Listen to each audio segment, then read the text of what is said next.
बापूजी की सेवाएं क्या रही हैं संत समाज की हिंदू और तुलना में हिंदू समाज के लिए, इसके लिए किसी विवरण, व्याख्या और सबूत की आवश्यकता नहीं है।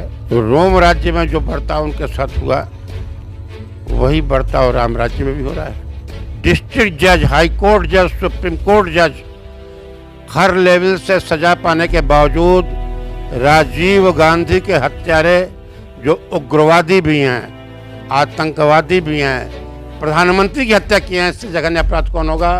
वे मस्त होकर घूम रहे हैं। जेल के अंदर एक भी नहीं है, जिनकी फांसी हुई थी वे भी नहीं है। यह सबको विश्वास है कि बापूजी का कितना भी उपेक्षा करो, कितना भी अपमान करो, कितना भी उनको कष्ट दो, वे कभी भी नहीं चाहेंगे कि भारत में रोम राज्य हो। अगर आज उनका वोट बैंक जितना है उसका 10% से भी कम वोट बैंक अगर ट्रांसफरेबल होने का डर होता तो सरेआम ऐसे 20 अपराध किए होते, तब भी वे तपे तपाए सोने की तरफ पवित्र माने जा गए होते, छोड़ दिए गए होते।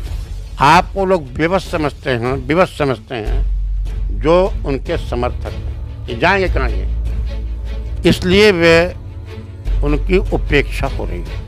जीत और हार का मार्जिन बहुत थोड़ा होता है अधिकांश सीटों पर, और जहाँ बड़ा भी होता है वहाँ कब छोटा हो जाए कुछ ठिकाना नहीं। ऐसी बहुत सीटें होती हैं और ये सत्ता के समीकरणों को बुरी तरह प्रभावित करती हैं। मैं Subrat Tripathi, retired DG, Uttar Pradesh police, 77 batch IPS, वर्तमान में एडवोकेट सुप्रीम कोर्ट। बापूजी की सेवाएं क्या रही हैं संत समाज की हिंदू और तुलना में हिंदू समाज के लिए, इसके लिए किसी विवरण, व्याख्या और सबूत की आवश्यकता नहीं है। अटल जी से लेकर के आदरणीय मोहन भागवत जी से लेकर के स्वयं मोदी जी, आडवाणी जी और भाजपा के समस्त दिग्गज किस तरह से श्रद्धापूर्वक उनके चरणों में झुकते रहे हैं, इसको सचित्र सबने देखा है। अतः इसमें किसी व्याख्या की, किसी के सबूत की, चर्चा की, प्रमाण की आवश्यकता नहीं है कि उनकी सेवाएं कितनी हैं। लेकिन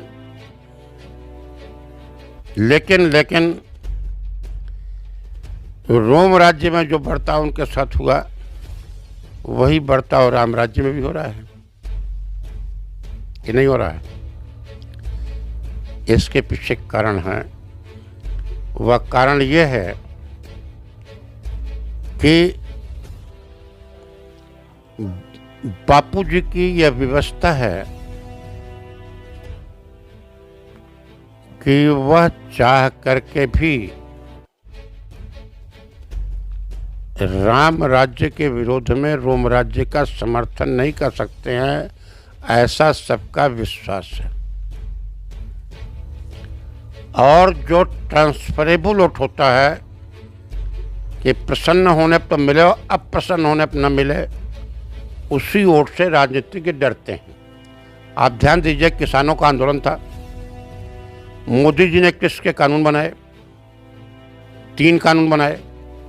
साल भर तक आंदोलन चला, पूर्ण रूप से दृढ़ रहे, किसी कीमत पर वह मुकदमे व कानून वापस नहीं होंगे, यह किसानों के हित के लिए हैं।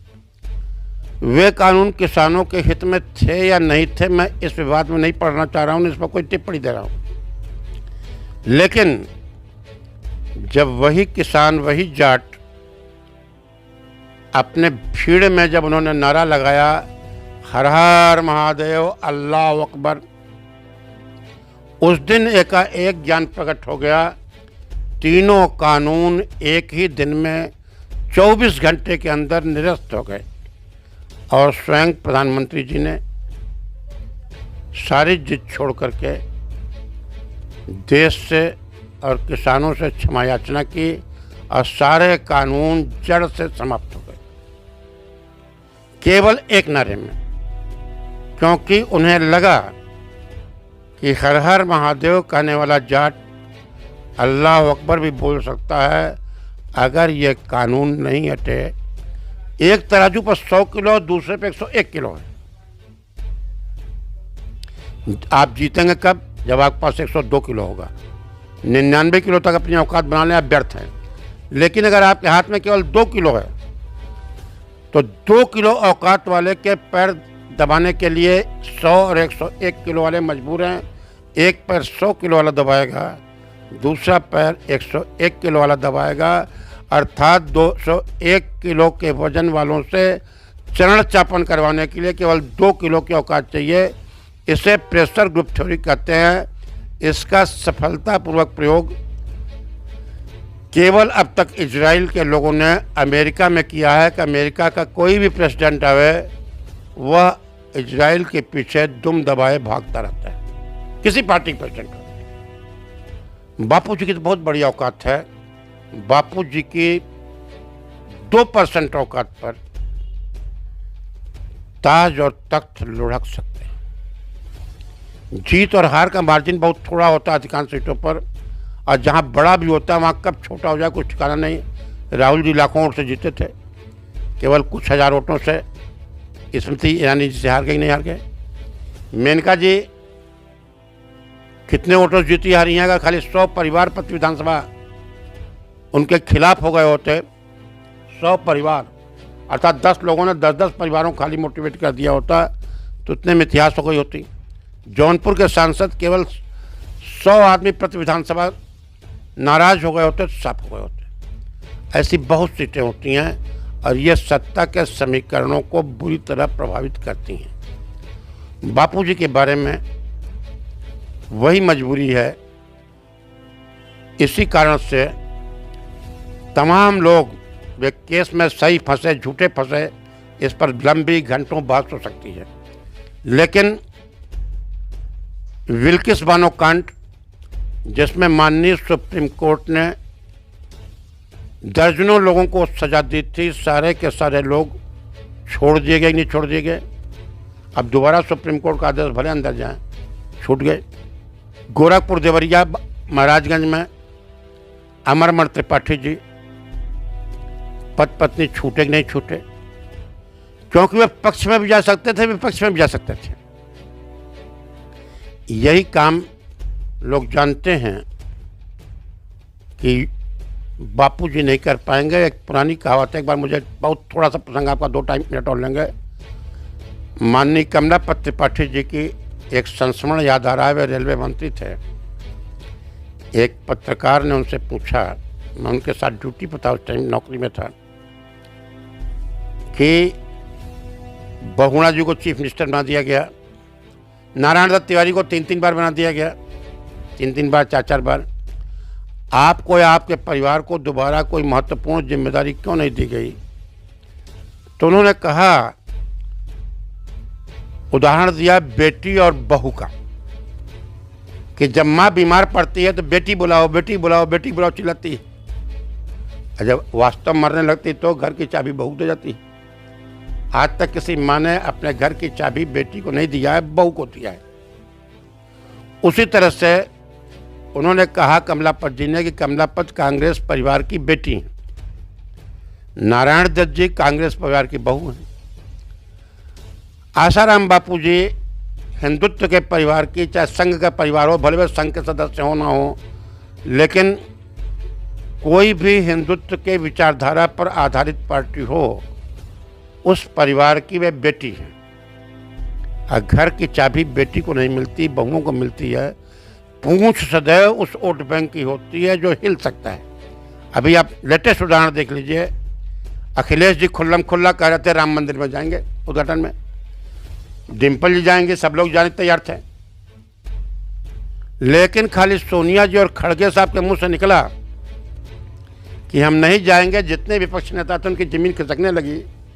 अगर सोनिया जी नहीं गई, खड़गे नहीं गए और हम कहीं वहाँ पहुँच गए और मुस्लिम वोट हिला तो कहीं राजनीति के अखाड़े में पार्टी की लाश नहीं मिलेगी। अगर मुस्लिम वोट राजद को या सपा को छोड़ के चला जाए, कहीं कांग्रेस की ओर न चला जाए, इसके नाते पूरे विपक्ष की आवाज़ बदल गई और किसी भी महत्वपूर्ण विपक्षी की वहाँ तक जाने की औकात नहीं हुई। खाली सोनिया जी के एक बयान ने पूरा एजेंडा बदल दिया। क्यों? क्योंकि जानते थे कि अगर भले ही मुसलमान आज अखिलेश को वोट दे रहा है अधिकांश, लेकिन अगर कहीं अखिलेश के चले गए और सोनिया जी नहीं गई तो बोल का लिए तेरा क्या होगा इसका कुछ ठिकाना नहीं था। उल्टे से उपाल जी स्वामी प्रसाद मौर्य याद दिलाने लगे कि गोली तो हमने चलवाई थी। इस पावन उद्घाटन के मौके पर जो बात ओवैसी नहीं कर पाए वह बात स्वामी प्रसाद मौर्य जी वगैरह बकने लगे। खाली सोनिया जी के न जाने के एजेंडे को और तगड़ी धार देने के लिए कि तुमसे भी अधिक विरोधी हम हैं। इसी तरह से बापू जी चूंकि संत हैं, स्वास्थ्य से जुड़े नहीं हैं, वे हिंदुत्व के लिए समर्पित हैं, हिंदुत्व की बेटी हिंदुत्व की बहू नहीं हैं, इसलिए उनकी उपेक्षा हो रही है। क्योंकि देखा 10 सालों में बड़े बड़े अपराधियों को राहत मिली, जमानत मिली, पैरोल मिली। संत आसाराम जी बापू की बात की जाए तो 10 साल में 1 मिनट के लिए इलाज कराने के लिए भी नहीं सरकार राहत दे रही है, नहीं न्यायपालिका राहत दे रही है। प्रश्न यह है, पैरोल जमानत की बात छोड़िए, मैंने तो कहा कि डिस्ट्रिक्ट जज, हाई कोर्ट जज, सुप्रीम कोर्ट जज हर लेवल से सजा पाने के बावजूद राजीव गांधी के हत्यारे जो उग्रवादी भी हैं, आतंकवादी भी हैं, प्रधानमंत्री की हत्या किए हैं, इससे जघन्य अपराध कौन होगा? वे मस्त होकर घूम रहे हैं। जेल के अंदर एक भी नहीं है। जिनकी फांसी हुई थी वे भी नहीं है। जिनकी फांसी ने कोई पैरोल पर नहीं छूटा है, कोई जमानत नहीं छूटा है, सब पूर्णतया मुक्त होकर के छूट रहे हैं। तो क्या कारण है कि आसाराम जी बापू को राहत नहीं? कारण यही है कि आसाराम बापू जी चाहें या न चाहें वे यह अपील नहीं कर सकते हैं कि कांग्रेस को वोट दो, सपा को वोट दो। वे हर हर महादेव के साथ अल्लाह अकबर नहीं बोल सकते हैं जाटों की तरह से। अगर आज उनका वोट बैंक जितना है उसका 10% से भी कम वोट बैंक अगर ट्रांसफरेबल होने का डर होता तो सरेआम ऐसे 20 अपराध किए होते, तब भी वे तपे तपाए सोने की तरफ पवित्र माने जा गए होते, छोड़ दिए गए होते। भाई हम कह रहे हैं पैरोल पर छोड़िए, जब लोग राजीव गांधी के हत्यारे छोड़े जा रहे हैं, बिल्किस बानो कांड के लोग छोड़े जा रहे हैं और स्टेटमेंट में छोड़े जा रहे हैं। उन्होंने केवल बोला कि हमें 15 दिन की जमानत दे दीजिए, हम इलाज कराकर वापस आ रहे हैं, तो भी मना कर रहे हैं। उनको सुनेगा कौन? क्यों सुनेगा? क्या लेना उनको? हिंदू संत है इसी वजह से क्या? हिंदू संत हैं और इतने समर्पित संत हैं कि वे चाणक्य की तरह प्रतिकूल गोट नहीं खेल सकते हैं। वे किसी शुक्राचार्य की तरह उल्टी माला नहीं जप सकते हैं। यह सबको विश्वास है कि बापू जी का कितना भी उपेक्षा करो, कितना भी अपमान करो, कितना भी उनको कष्ट दो, वे कभी भी नहीं चाहेंगे कि भारत में रोम राज्य हो। यही उनकी ताकत है, यही उनकी कमजोरी है। इसलिए उनकी उपेक्षा हो रही है, जैसे कि पत्नी की उपेक्षा प्रेमिका के मुकाबले हर जगह होती है। क्योंकि देख रहे दूसरे धर्मों पे यही आरोप लगते हैं, मौलवी कहो पादरी कहो, गिरफ्तारी तो दूर FIR तक दर्ज नहीं होती है। सवाल यह है कि मैं इसको पहले शुरुआत में नहीं से की थी कि जो वोट नहीं मिलता है उसको पाने के लिए प्रयास किया जाता है, और जो वोट मिलना ही मिलना है। भाई मान लीजिए अगर आप बापू जी समर्थक हैं तो कहाँ जाएंगे भाग के? क्या आप बाबरी मस्जिद गिराने पर जो गर्व का अनुभव कर रहे हैं क्या उनको वोट दे पाएंगे? क्या जो लोग ईसाई मिस्त्रियों के प्रोत्साहन दे रहे हैं उनको दे पाएंगे वोट? क्या करेंगे आप? आप वो लोग विवश समझते हैं जो उनके समर्थक हैं। ये जाएंगे कहाँ ये? इसलिए वे उनकी उपेक्षा हो रही है।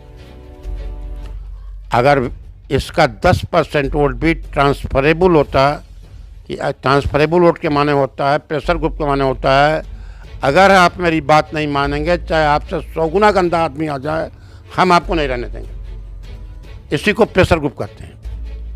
अगर हमें माला पहनाने पर भी कोई हमारी उपेक्षा करेगा, हमें अगर एक जूते मारेगा तो चाहे 100 जूते मारने वाला आ जाए, हम माला उसको पहनाएंगे जिसको कल पहनाए। अगर उसका एक जूता मिल रहा है तो माला पहना के जूते नहीं खाएंगे। इसको प्रेशर ग्रुप कहते हैं। अगर आज अमेरिका का प्रेसिडेंट इजराइल का साथ न दे तो चाहे अगला प्रेसिडेंट 100 गुना विरोध करे, जितना इजरायली अमेरिका में वो प्रेजेंट प्रेसिडेंट के खिलाफ वोट देगा। मतलब 2024 में प्रेशर बनाना पड़ेगा। चुनाव आ रहे हैं। ये मैं कौन होता हूँ करने वाला, न किसी की मेरी औकात है करने के। कैसे बापू बाहर आएंगे, कैसे इनको राहत ये तो बापू जी के निर्णय लेने की बात, इतनी बड़ी बात में मैं कैसे उनके बिहाफ पर निर्णय ले सकता हूँ। प्रश्न है तो उनकी आत्मा का सवाल है। क्या वे यह निर्णय लेने में अपने को स्वतंत्र मानते हैं? क्या उनकी आत्मा इसकी गवाही देगी कि नहीं देगी? यह तो एक बड़ा भारी क्वेश्चन है। यह बापू जी के ऊपर अपनी इच्छा को मैं कैसे लाद सकता हूँ? कोई भी उससे कैसे लाद सकता है कि यह क्या रणनीति हो, यह तो वही निर्धारित करेंगे ना। बाकी गांधी जी की रणनीति कुछ और थी, चंद्रशेखर की कुछ और थी, भगत सिंह कुछ और थी, सुभाष चंद्र बोस की कुछ और थी। देश को आज़ाद कराना सबका लक्ष्य था। उसी तरह बापू जी के शिष्यों को जो उनको आज़ाद कराना चाहते हैं, उनके सामने सवाल है कि वे सोचें कि और इस पर अपने सोचें, बापू जी से बात करें, अन्य मार्गदर्शन लें, अपने विवेक से पूछें कि आखिर इसका उपाय क्या है सिवाय इसके। कभी भी अगर नेगेटिव पावर न लगे तो पॉजिटिव पावर तो सर्वत्र नहीं काम करती है। भगवान परशुराम जी को जब सहस्त्रभाव से निपटना हुआ तो रावण तक को उसका साथ देना पड़ा और साथ लेना पड़ा। बिना रावण की पीठ पर हाथ रखे परशुराम जी भी सहस्त्रभाव से नहीं निपट पाते हैं। प्रश्न है, एक नीतिगत निर्णय है। मेरी औकात बहुत छोटी है। मैं बापू जी के सामने एक साधारण जीव हूँ। मेरी साधना उनकी 1% क्या 0.1% भी नहीं है। मैं यह कैसे कह सकता हूँ कि बापू जी क्या करें? यह उनका कार्य क्षेत्र है। ये वे सोचें कि आखिर क्या वे परशुराम की शैली में चल कर के किसी रावण का साथ देंगे, या रावण को बुरा मान करके गंदे आदमी का भी साथ दिया लोगों ने, भगवान के अवतारों ने दिया है। यह उनसे अधिक शास्त्रों ज्ञान मुझे नहीं है। क्या वे परशुराम की शैली में युद्ध करेंगे कि नहीं करेंगे? क्या वे सहस्त्रभाव से निपटने के लिए किसी रावण के सिर पर हाथ रखेंगे नहीं रखेंगे? यह फैसला तो वही ले सकते हैं। हम आप तो एक साधारण प्राणी।